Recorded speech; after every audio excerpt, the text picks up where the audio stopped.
അവരുടെ വീടുകളിലോ ആസ്ഥാനങ്ങളിലോ ചെന്ന് അവരിൽ നിത്യ നേടുക എന്നുള്ളതായിരുന്നു രീതി. അങ്ങനെ ആ കുട്ടി അവിടുത്തെ പഠനം കഴിഞ്ഞാൽ മറ്റൊരു അധ്യാപകരുടെ തേടി പോകും. ഒരു കുട്ടിക്ക് തന്നെ പല അധ്യാപകരുണ്ട്. ഇന്ന് പല വിഷയങ്ങൾ പഠിപ്പിക്കാൻ പല അധ്യാപകരുണ്ട്. എപ്പോഴും ഒരേ വിഷയത്തിൽ തന്നെ ഒരേ കാലഘട്ടത്തിൽ പല അധ്യാപകരുണ്ടാകാറില്ല. ഇന്ന് ഒരു അധ്യാപകന്റെ മുമ്പിൽ ധാരാളം കുട്ടികൾ എന്നുള്ളതാണ് ഇപ്പോഴത്തെ രീതി. അതും മാറി കൊറോണ മഹാരോഗം പുതിയ പല പ്രോട്ടോകോളുകളും നമ്മളെ കൊണ്ട് ശീലിപ്പിച്ചു. നിയമസഭകളും പാർലമെന്റുകളും ലോകത്തെ പല നിയമനിർമ്മാണ സഭകളും പല നിയമങ്ങളും പാസാക്കിക്കൊണ്ടേയെങ്കിലും അവരൊക്കെ ലംഘിക്കുന്നതിനാണ് പല ആളുകൾക്കും താല്പര്യം. എന്നാൽ കുറെ കൂടി സൂക്ഷ്മമായി പാലിക്കുവാൻ ശ്രമിക്കുന്ന കൊറോണയുടെ പ്രോട്ടോകോൾ ലോകത്തൊരു സഭയും ഒരു നിയമനിർമ്മാണ സഭയും പാസാക്കിയിട്ടില്ല എന്നെല്ലാവർക്കും അറിയാം. എന്നാൽ കുറെ കൂടി കാര്യ ഗൗരവത്തോടുകൂടി അതനുസരിക്കുവാൻ നമ്മൾ ശ്രമിച്ചു വരുന്നു എന്നുള്ളത് ജീവൻ പൊലിയുമോ എന്ന് ഭയം കൊണ്ടാണ് എന്നെല്ലാവർക്കും അറിയാം. ഈ ജീവിത കാലഘട്ടത്തിൽ കൊറോണയുടെ കാലഘട്ടത്തിൽ നമുക്ക് ധാരാളം പരിമിതികൾ നമ്മുടെ മുമ്പിൽ അടിച്ചേൽപ്പിക്കപ്പെട്ടിരിക്കുകയാണ്. നിങ്ങളുടെ മുമ്പിൽ എത്തുന്ന കുട്ടികളെ കുസൃതി കാണാൻ, അവിടെ മുള്ളലും പിച്ചലും കാണാൻ, അവിടെ മുന്തും തള്ളും കാണാൻ, അവിടെ പുഞ്ചിരിയും അട്ടഹാസങ്ങളും കാണാൻ 1.5 കൊല്ലമായി നിങ്ങൾക്ക് അവസരമില്ലാതെ പോയി. നമ്മുടെ കുട്ടികൾക്കും അങ്ങനെ തന്നെ. തന്റെ അധ്യാപകന്റെ പുഞ്ചിരിയും ആ തന്ത്രപരമായി കാര്യങ്ങൾ ഞങ്ങൾ ബോധ്യപ്പെടുത്തുവാൻ നടത്തിയിരുന്ന ആ ശ്രമകരമായ അധ്വാനവും ആ വാക്ചാതുരിയും, അതേപോലെ നിങ്ങൾ വാക്കുകൾക്കിടയിലെ ചില പദങ്ങളും അറിവുകളും എന്തിന് നിങ്ങളുടെ ശരീരഭാഷ പോലും കാണുകയാണ് കുട്ടികൾ അധ്യായം നടത്തി വരുന്നത്. ഈ ഓൺലൈൻ പഠനം ഒരു ഉപ്പില്ലാത്ത കഞ്ഞി പോലെ, ഉപ്പില്ലാത്ത കഞ്ഞി കൂടുതൽ കുടിക്കാൻ കഴിയില്ലെന്ന് എല്ലാവർക്കും പറയും. അതുപോലെ ഇത് മധുരത്തോടുകൂടി ആസ്വദിക്കുവാൻ, ആസ്വാദകമായി ഇതിനെ ഉപയോഗപ്പെടുത്തുവാൻ ഗുരുജനങ്ങൾക്കും അതേപോലെ വിദ്യാർത്ഥികൾക്കും ഒരുപോലെ പ്രയാസമുണ്ട് എന്നുള്ളത് നമുക്കറിയാം. സർക്കാർ ഇതിനൊരു മാറ്റം ഉണ്ടാക്കുന്നതിനെ കുറിച്ച് ആലോചിക്കേണ്ടതുണ്ട് എന്ന് കൂടി ഞാൻ സൂചിപ്പിക്കുകയാണ്.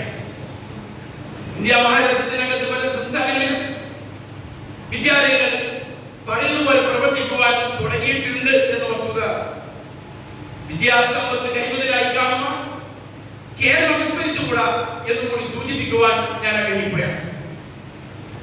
നിങ്ങൾ ചെയ്യുന്ന ദൗത്യം, എന്റെ പ്രിയപ്പെട്ട അധ്യാപകന്മാർ ചെയ്യുന്ന ദൗത്യം, ഈ ഭൂമിക്ക് മേലെ ചെയ്യുന്ന മനുഷ്യൻ ചെയ്തുകൊണ്ടിരിക്കുന്ന തൊഴിലുകളിൽ ഏറ്റവും മഹത്വമുള്ളതാണ് എന്ന് പറയാൻ ഞാൻ ഈ സന്ദർഭം ഉപയോഗപ്പെടുത്തും. നമ്മൾ മഹാരഥന്മാരായി കാണുന്ന, നമ്മുടെ രാഷ്ട്രത്തിന്റെ ശില്പികളായിരുന്ന പല ആളുകൾ അധ്യാപകരായി പ്രശോഭിച്ചവരാണ് എന്ന് നമുക്കറിയാം.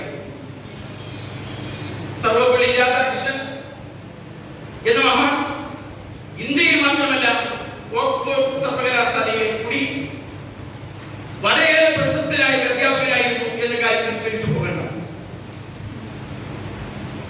നമ്മുടെ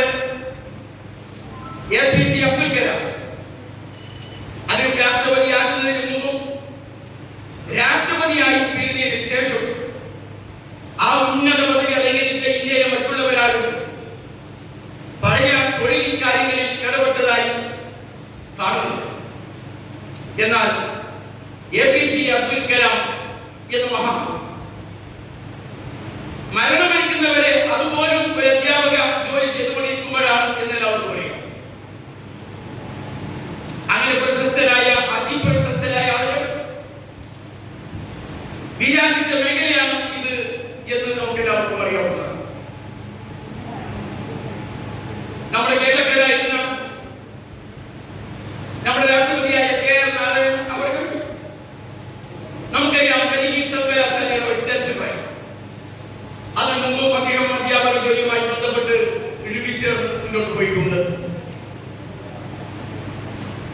അതേപോലെ നമ്മുടെ പ്രധാനമന്ത്രിയായിരുന്ന ഡോക്ടർ മൻമോഹൻ സിംഗ് ഒരു അധ്യാപന ജോലിയിൽ ഏർപ്പെട്ട ആളായിരുന്നു എന്നെല്ലാവർക്കും അറിയാം.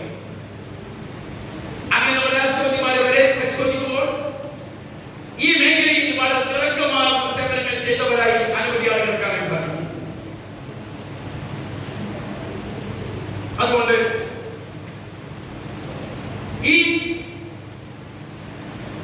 വലിയ ചുമതല. ഒരു രാജ്യത്തെ ജനങ്ങളുടെ സംസ്കാരത്തെ തന്നെ നിർണയിക്കുന്നതിലും പരിപോഷിപ്പിക്കുന്നതിലും പങ്കുവഹിക്കുന്ന അല്ല നേതൃത്വം കൊടുക്കുന്ന ആളുകളാണ് നമ്മുടെ ഗുരുജനങ്ങൾ. ഒരു ശില്പി ഒരു കരിങ്കൽ കഷ്ണം കിട്ടിയാൽ അത് കൊത്തി കൊത്തി മിനുക്കി അതൊരു ആടുപമുണ്ടാക്കി അല്ലെങ്കിൽ മറ്റെന്തെങ്കിലും ജീവിയുടെ രൂപമുണ്ടാക്കി നമ്മുടെ മുമ്പിൽ അവതരിപ്പിക്കുമ്പോൾ അതിന് പിന്നിൽ അദ്ദേഹം നടത്തിയുള്ള പരിശ്രമങ്ങൾ എത്രയായിരിക്കും? ഒരു ഉഗ്രമായ ഒരു കരിങ്കൽ കഷ്ണം അത് മനുഷ്യന്റെയും മറ്റു ജീവജാലങ്ങളുടെയും ഒക്കെ രൂപത്തിലാക്കി കൗതുകകരവും വളരെയേറെ ശ്രദ്ധയും നമ്മെ തന്നെ അത്ഭുതപ്പെടുത്തുകയും ചെയ്യുന്ന രീതിയിലുള്ള ശില്പങ്ങളാക്കി അത് മാറ്റും. നിങ്ങളുടെ കയ്യിൽ ഉളിയും ചുറ്റികയും ഇല്ലെങ്കിലും നിങ്ങൾ പൂരിക കൊണ്ടും നാവ് കൊണ്ടും നിങ്ങൾ ചെയ്യുന്ന ശില്പം, നിങ്ങൾ തീർക്കുന്ന ശില്പം ഈ രാജ്യത്തിന്റെ മഹത്വവൽക്കരിക്കുന്നതിന് കാരണമാക്കുന്ന ശില്പശാസ്ത്രത്തിലാണ്.